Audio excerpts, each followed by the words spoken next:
এখানে আরেকটা রাউডারকে নিয়ে আসছি। এই রাউডারটা হচ্ছে চাঁদপুর ৫ আসনের মমিনুল হক। আগামীতে সে বিএনপি থেকে নির্বাচন করবে। সে একটা পূজা মণ্ডপে গিয়ে বলতেছে ২০২৩ সালে মা দুর্গা ১০ হাত নিয়ে এসেছিলেন এই দেশে শান্তি প্রতিষ্ঠা করার জন্য। নাউজুবিল্লাহি মিন যালিক। শুনুন, আপনারা নিজের কানে শুনুন। মা দুর্গা ২০২৩ সালে ১০ হাত নিয়ে আসছিল এই দেশের শান্তির জন্য।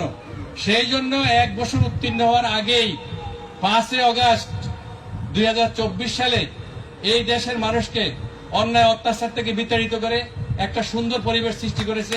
সেই জন্য আমরা মা দুর্গার কাছে রীতি অনুসারে শুনছেন আপনারা, নাউজুবিল্লাহি মিন যালিক। ২০২৩ সালে মা দুর্গা ১০ হাত নিয়ে আসছেন এই দেশে শান্তি প্রতিষ্ঠা করার জন্য। তাই ১ বছর হতে না হতেই ৫ই আগস্ট মানুষ মুক্তি পেয়েছে এবং মা দুর্গার কাছে ওনারা ঋণী। নাউজুবিল্লাহি মিন যালিক।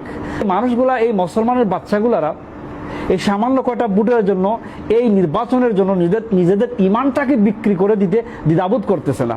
একজন প্রতিনিধি হিসাবে আপনার একটা দায়বদ্ধতা আছে, আমরা সেটা জানি।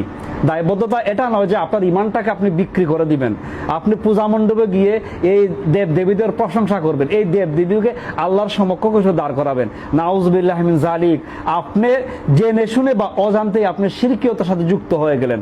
আপনাকে আবার কালিমা পড়ে তওবা করে মুসলমান হতে হবে। আদারওয়াইজ ভাই, সেই দিন আপনাকে আল্লাহ রাব্বুল আলামিন আল্লাহর সাথে সমকক্ষ দাঁড় করানোর জন্য জাহান্নামের সেই অগ্নিশিখায় নিক্ষেপ করবেন। জীবনে করুন না স্যার, আমার ভুল হয়ে গেছে স্যার।